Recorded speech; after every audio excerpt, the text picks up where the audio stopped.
This particular road now. Yeah. This is Onitsha Express Old Road. Enugu-Onitsha Road passes through here. It was Lazarus' influence.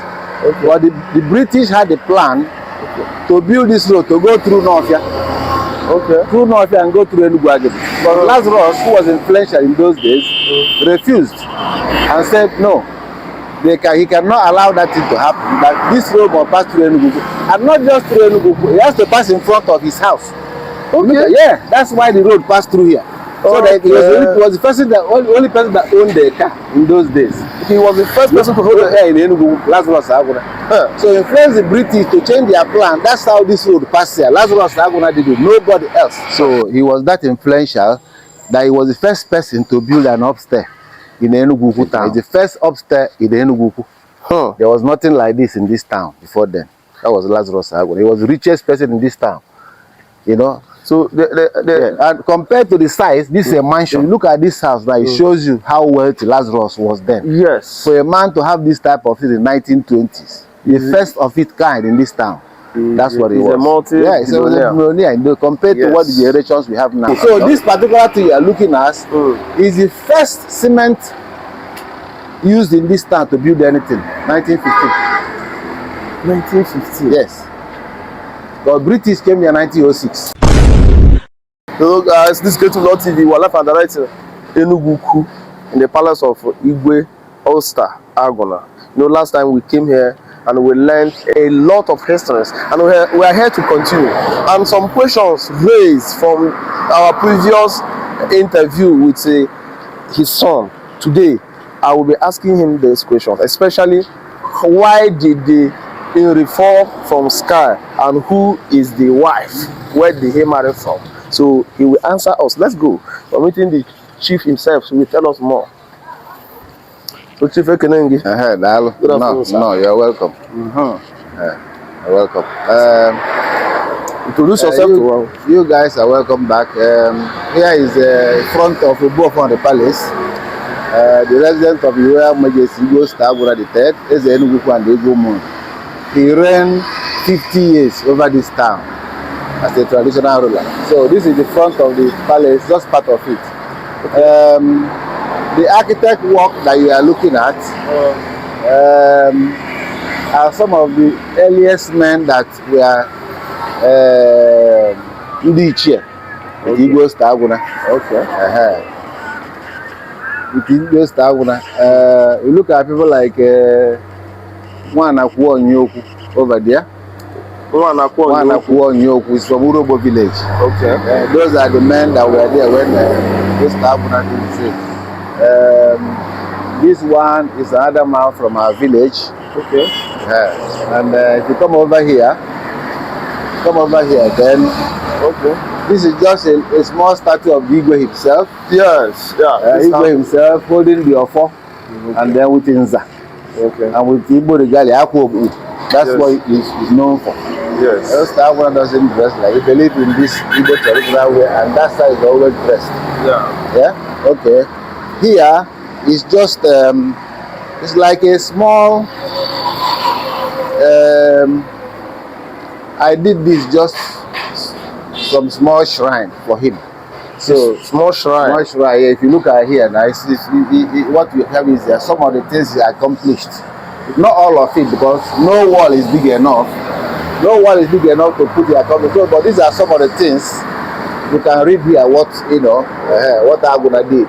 His grandmother was he was traditional in this town for 50 years. And the first chairman Anambra State Council of Traditional Rulers. In fact, it was him that formed that council with Jim Obodo in 1981. The Anambra State Council of Traditional Rulers. The one that enjoying now. That everybody enjoying now. And that time it was called Anambra State Council of Chiefs.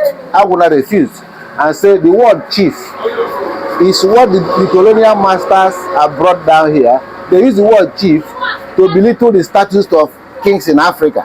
So he refused to use the word council of chiefs. It was called council of traditional ruler. It was Agwuna that made that. I changed it. So today now you have it all over the Igbo land, all over, and people don't know how it started. And so now Agwuna also was the first chairman of Anambra Council for Arts and Culture. That's where he started, and he worked with people like Chinua Achebe who worked under him.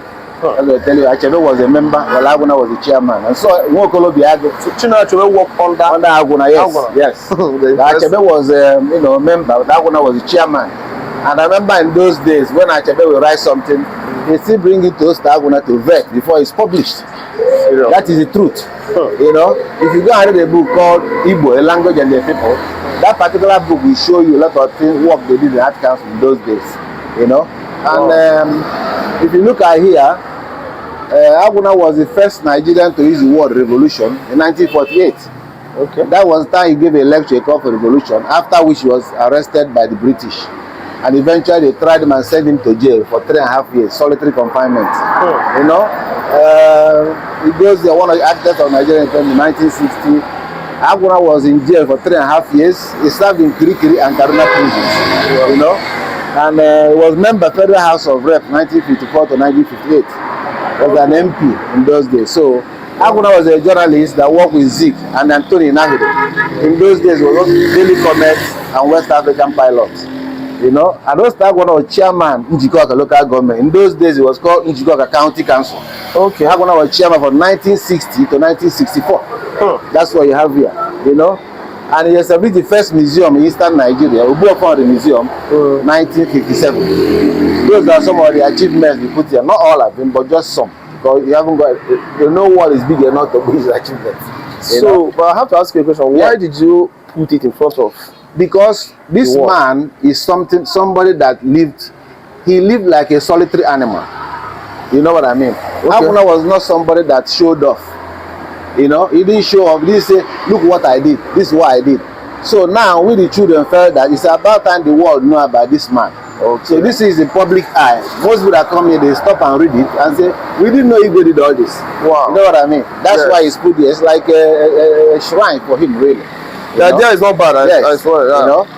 So, then this is encouraging. I like the way you keep the history. Yeah, and you preserve it in a way. That's one thing I always say, that government should teach history to students today, because most young people don't know what you're talking about.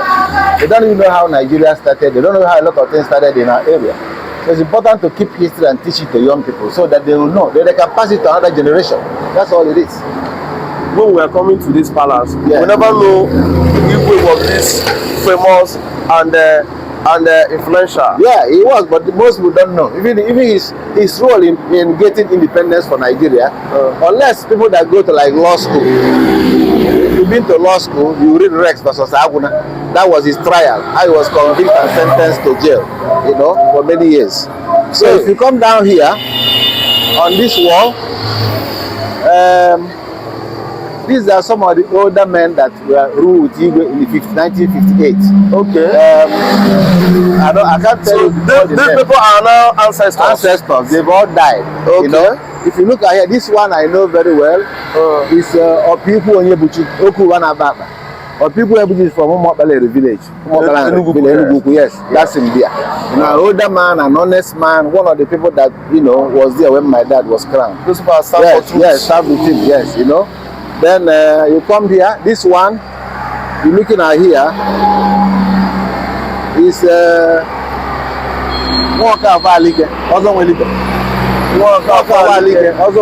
a native doctor, very powerful one.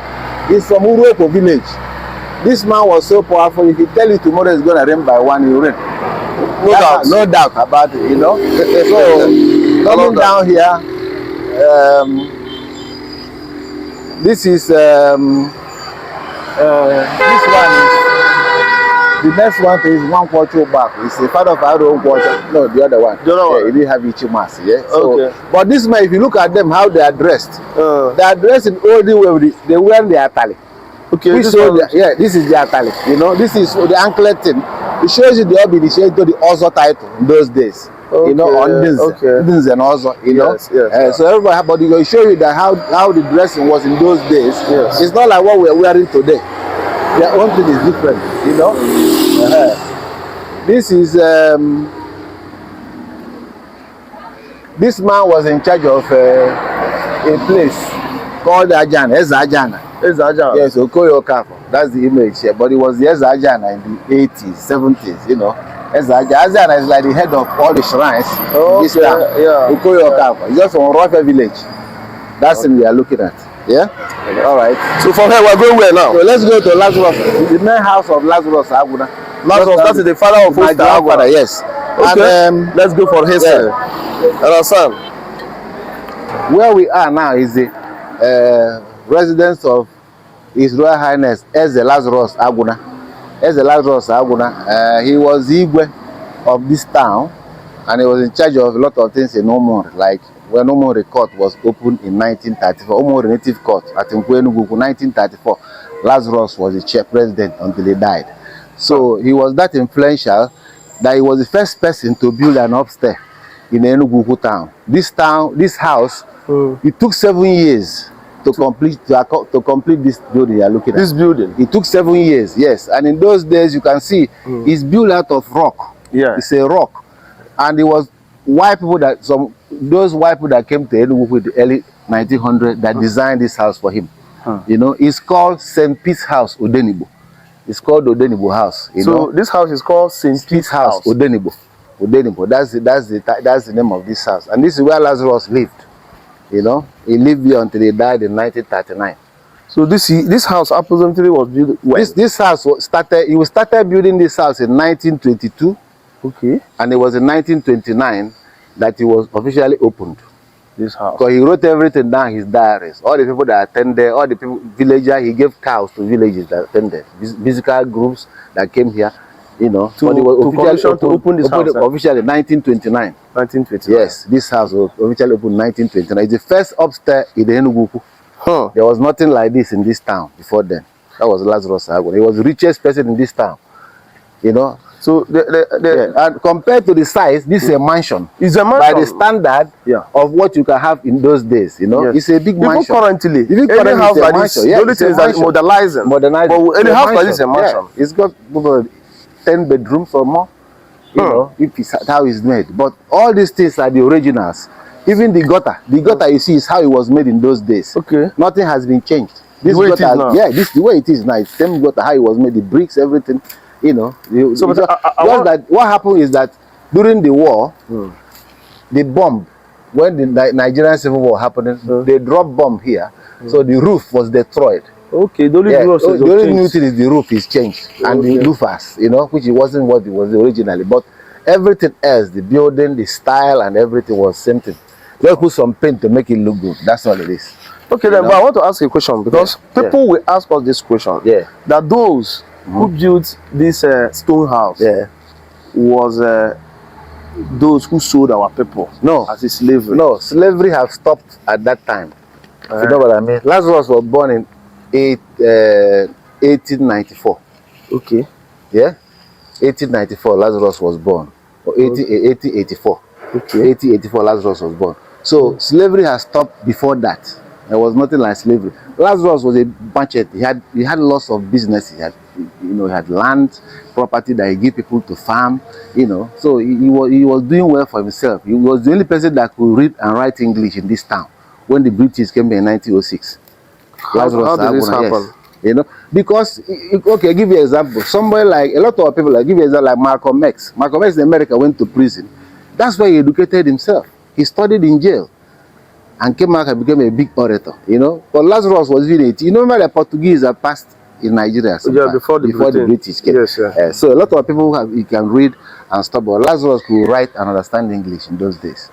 So he was like an interpreter for the white people, and then, you know, they had four, what do you call warrant chiefs in those days. Okay. It was Lazarus, it was the one from Urubeleke, which was Ifachi Bekwe. Okay. They had the one of Akigwe from Osili, and they have a Duzo from Adabavom. Okay. But what the British did was eventually they made Lazarus the traditional ruler of this town. So he made him the supreme ruler. That's what Lazarus became Eze. You know, I was in charge of everybody. Everybody else worked under him. Under the chiefs. All the is the Eze. So all the other warrant chiefs worked under Lazarus. Okay. Yeah, he made the paramount ruler. That's what he was. So that was how influential Lazarus was there. If you look at this one now, this thing is water reservoir. Here, the first water reservoir built in this town was Lazarus. Look at it. That's a water reservoir you're looking at. Very, very big. You imagine how this one will take probably 20 or 10,000 gallons in those days. I mean, now they use it for something else, but the water is not there anymore. It's but it was big. the bomb. Yes, yeah. There was a bomb in those days during the war. They dropped the bomb here and the bomb destroyed it. But this is shows you what it was. This is the original bricks. Yes, you see? yes. The original bricks that it was built with in those days. So Lazarus built this first water reservoir in this town. And this was built about 1915. 1915, yes. before the house. Before the house. 1915, yes. Okay. You know? Yes. Okay. You know, so this is Lazarus Agwuna for you. You know, and this is the building. So yeah, everything else is modernized, like the windows. So and why are you people still maintaining it? Because it's history, and people still live here. My cousins still live here. My uncle lived here for many years before he died. Okay. Because my dad had a senior brother, Godfrey Agwuna, who was a barrister. So he lived here for that many years before he passed away, and the children are still living here. You know. So we are talking about your grandfather. Yeah, my grandfather is the father of Osita Agwuna. Yes, Osita Agwuna was the one who did all those things. So the father, so the greatness started from the father. It's not even... No, not from his grandfather. Yes, he started. You know, so you can look at the building. The original house was done by the British the people that built this house in those days. All right. Let me tell you a story. I show you a staircase. There's a staircase in front. Let me show you. I tell you a story about this staircase. Something interesting. Okay. Which most people, or even my cousins, don't even know. Let me show you something.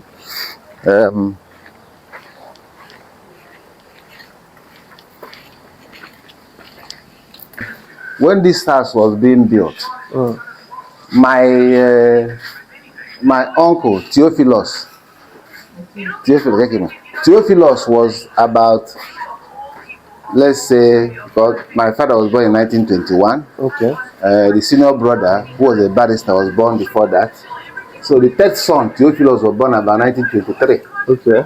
So this house, the process of this house was going on. And they was building this house in those days. Yes. So one of the four men who was working here, because what Lazarus did was, it took 7 years to accomplish this house. 7 years. Yes. Sometimes when they do certain work, he come and tell them he doesn't like the style. Yeah. And then they'll knock it. He paid them and they start all over. One of the foreman was so mad. In those days, cement wasn't in bag. Cement was in drum. Okay. It was imported from England in those days. Yes. So what happened was that my uncle was like a toddler, and he was playing around here, and the man, they had a empty cement here. The man kicked it. The foreman kicked that cement, and it bounced here and it dropped on Theophilus' head. He opened the brain. The cement, my uncle. The tin. The tin of that contained the cement. Yeah, because it was so heavy in those days. It was pure steel. And it bounced on these stairs. Theophilus was here, and that cement tin hit him on the head here and knocked him out unconsciously. So Theophilus was taken to a place. There was an auntie called Dora Dorcas. Okay. Dora Dorcas is from Eze family, or Rough village. Okay. I met that woman as a child in the 70s. She was the one that treated Theophilus because of infection, but even the brain was purging her from the head. So Theophilus, anybody that knows you know that has a big mark in the forehead. That mark came from that drum, from this cement that fell from this stairs. That's how he got it. So you know a lot of history. Yeah, because I paid attention to the elders. Okay. I spoke to my uncles, I spoke to my dad, so they told me a lot. That's why, and all these things are memorized. So if you look at this house now, it shows you how wealthy Lazarus was then. Yes. For a man to have this type of thing in the 1920s, the first of its kind in this town. That's what it was. It's a millionaire compared to what the generations we have now. You know? So this is the house, Odenibo, St. Pete House, Odenibo. St. Pete's House, Odenibo. But why is it not St. Pete's? Built in this town by our grandfather. That's my cousin Chim. Okay. What about documentary about Lazarus? I can't know why I'm man. You know, I wasn't get to look on what if I. That's all it is.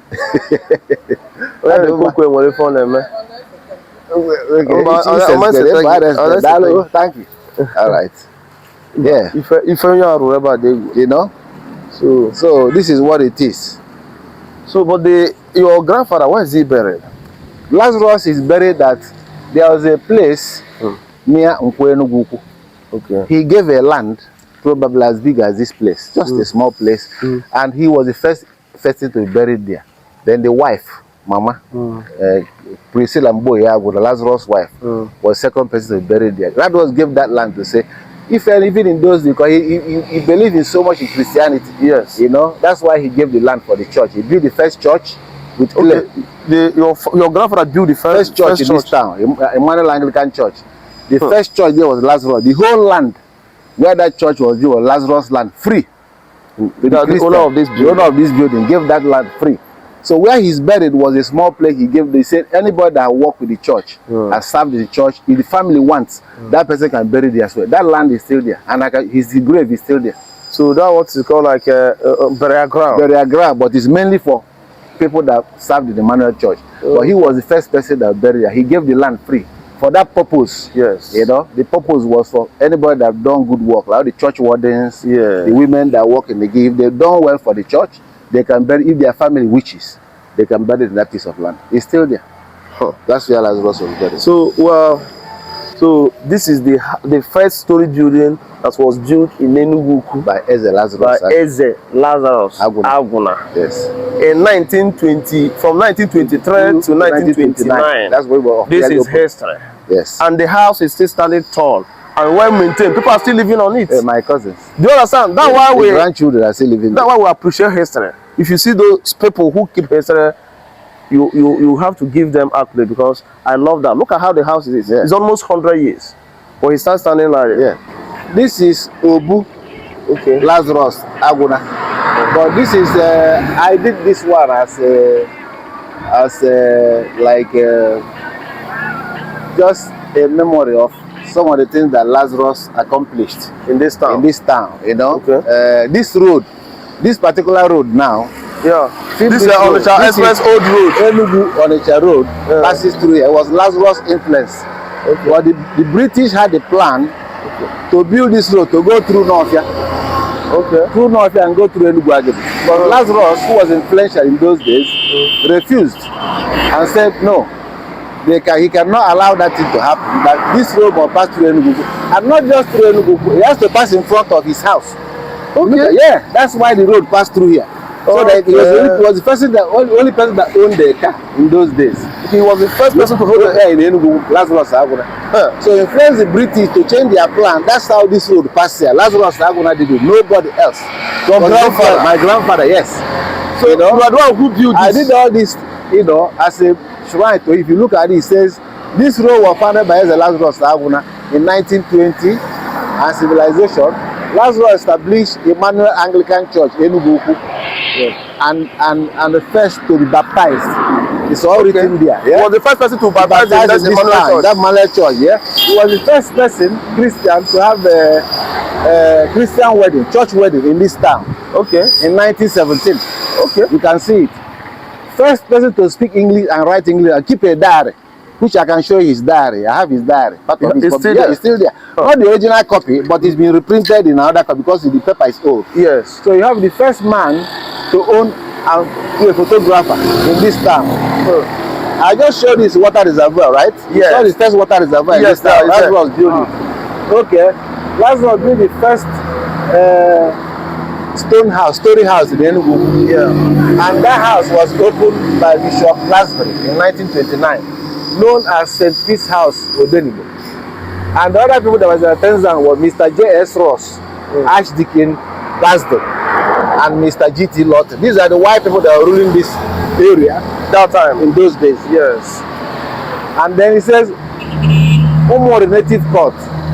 Umori Native Court was opened in Enugu in 1934. Yes. Lazarus Agwuna was the president until he died in 1939. Lazarus gave one of the men I showed you the picture up there. Yeah. Lazarus gave him 5 shillings. 5 shillings. In 1921. In 1921. Yeah, because he would take the Ichi laceration, Ichi mass in those days. Lazarus would take the pen. So he gave him 5 shillings. Imagine somebody who rich enough to give somebody 5 shillings back at 1921. So if the 5 shillings were probably more than 5 million. Yeah, then those days now. Yes. So now Lazarus took some musical distance from this town. Enugu Ukwu, Lazarus took Ugwuoke Bonaventure to record in gramophone in Lagos in 1938. The diary showed that Enugu was attacked by the British soldiers February 1906, led by Major Morehouse, and Captain Boyle. So now the last writing is said Omeka Agwuna Arake Hezekiah. Omeka Agwuna Arake Hezekiah. Now I tell you what the slogan is all about. Hezekiah was Lazarus' cousin. Okay. But he was his servant. Yeah. So Hezekiah was like the first PA. In this town. So Hezekiah was like Lazarus' cousin, but he was his servant. Yes. So people make that they say, you want to show off like Lazarus, you are not up to Hezekiah, his servant. Okay. Omeka Agwuna Arake Hezekiah. Yes. That's how this slogan came to be. Wow. Yeah. Omeka Agwuna Arake Hezekiah. So you preserve this. Of course. It's very wonderful. Yeah. I'm impressed because anytime I pass here, I'm looking at this. I wonder what is happening. Okay. Have you got this one? Yeah. All right. Yeah. So I can show you a square here. Come. Let me show you this one. Okay. Because a lot of people don't know. I wish I could have brought the key with me, but there are too many bushes here. You know? So this is the ancestral home. I built this one as well. This one. The old one was done with clay. Yeah. It's falling apart after many years. Yeah. It's me that built this one about 15 years ago. I built this to keep the history, the ancestral home of Ndiche. Yeah. And this place, I show you this portion of land. From here now, yeah.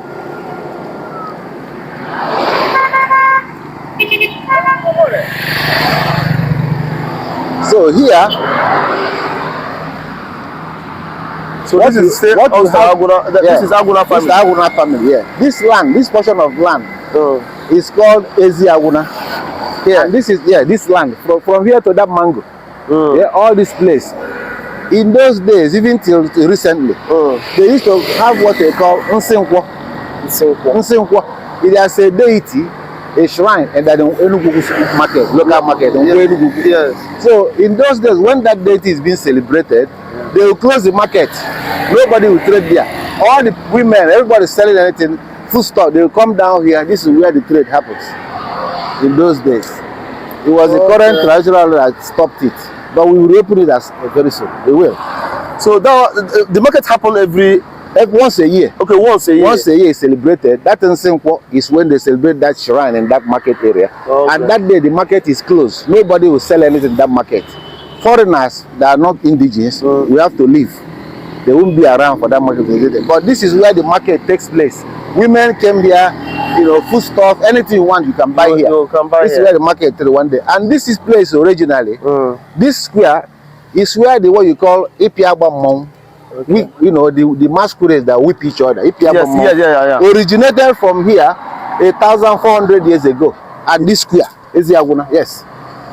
So, but how do you know the dates? Because if you count it. Yes, the things that they have, a lot of things that came from here, that was in that museum, that that can prove to you how long these things have been there. You know what I mean? Okay. As time and record have started, but this story comes from ancestors from one generation to the other. So your grandfather was a Christian. Yeah, he brought Christian. No, Christianity came here. Yeah, and when they preached to him. There was a man in this town called Mosu. Mosu lives just across the road. Okay. When the first Christians came here, the people in this town drove them away. They didn't want to know. So what happened that Mosu from this town went and called them back. I'm telling you the truth. So now what Mosu did was to come and meet Lazarus and say, look, these people are come with good news about God and whatever, Jesus Christ. Let us listen to them. So eventually Lazarus listened to them and said, okay, it's good news. What can we do to help you? And they said, we need a land, we need an area where we can preach to people about God and Jesus. And Lazarus said, okay, I'll give you a land up there. That's how that church came in. And Lazarus built the first church. It was a clay, Ajoto. Built the first church there, and then he built the quarters for the priest as well in those days. And Lazarus was the first person to be baptized in this town. And he was the first person to have Christian wedding, 1917. Okay. Yes. Now, here, you know the way I asked the question. Yeah. There's a market to appease or to honor the shrine. It's like your father did not change it even after becoming a Christian. He did it because what happened, like there's freedom of worship. Okay. So those that believe in that will continue to practice it.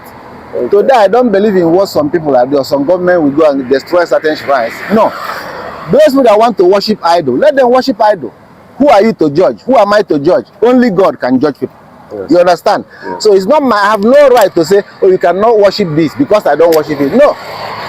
We have freedom of worship in this country. Everybody should allow to practice their own religion. So my grandfather didn't stop being sinful because you know what he did. Those that believe in it, let them go ahead and do it. He was that civilized compared to what we have today. Some people go and stop it and say he's blind. Who are you to say that? No. You don't tell me who to worship. At the end of the day, God be the judge. That's it. Yeah. So let me show you this place as well, right? Okay. Now, what you are looking at is called Eze. Eze. When Lazarus was alive, okay, this is where he drove his car. Another one of his half brother, Philip Okafor, was his driver. Okay. So Lazarus had two of his cousins that worked with him, Philip Okafor and Ezekiah. Yeah. Ezekiah was his PA, a servant, then Philip was his driver. Okay. Philip Okafor was the first driver in this town. Because Lazarus owned the first car, so that's the truth. The person that drove it was Philip Okafor, his half brother, but they're the same father, but their mother were different. Yes. So that was the first driver in this town, Philip Okafor. He still lived behind there. That's his house you're looking at there. Wow. Just next door. Wow. Yeah. But this one let me show you something peculiar about this place. Okay. What you are looking at, guys. This is I rebuilt this how it is now. Because so you did all this? I did all this because what happened? Some people, some of my cousins who thought that this particular area belonged to them, came and damaged this and knocked it down. If you look at the pillars, those two pillars are new. Yeah. I fixed it with the roof. Yes. The zinc I showed in the museum came from here. Okay. Those guys knocked this down. The thick zinc. Yeah. So it's me that put this roof now how it is to preserve culture. That's how it was. But these two pillars, you look at this one, you look at this one, these two things were built in 1915. Okay, these two pillars are exactly this 1915. This pillar and that pillar. 110 yes, years ago. These two pillars are the original ones. These two ones, you look at them. But these are new ones. I put this one because it was knocked down, so I have to erect it to make it stand. You know what I mean? So it's like before. So if you look at the stairs here, come closer and look at the stairs. When Lazarus came out of his house, he come down through the stairs to come down here for anything, meetings or whatever he had with people. So that stairs, I have to fix it, modernize it because it was old. Okay, this actually here was his Obi. Yeah, that's the where he do even the council meeting and everything. That's the, but it was built with clay in those days, so it fell apart. Yes. Over the tears and wears over the years. But I'm the one that fixed the new one. I put that new one there, me and my brother. Your grandfather must be proud of you. Know what I mean? I swear. Yeah. That's what it is. Not even your grandfather. So this particular thing you are looking at is the first cement used in this town to build anything. 1915. 1915. Yes. But British came here in 1906. So this was 1950. It was built. These two pillars are the original ones. So this cement is original have never been changed. Yeah, look at the color. Look at the color. Look at the color. So this pillar is over 100 years. Yes. What you are looking at. Yes. I love that.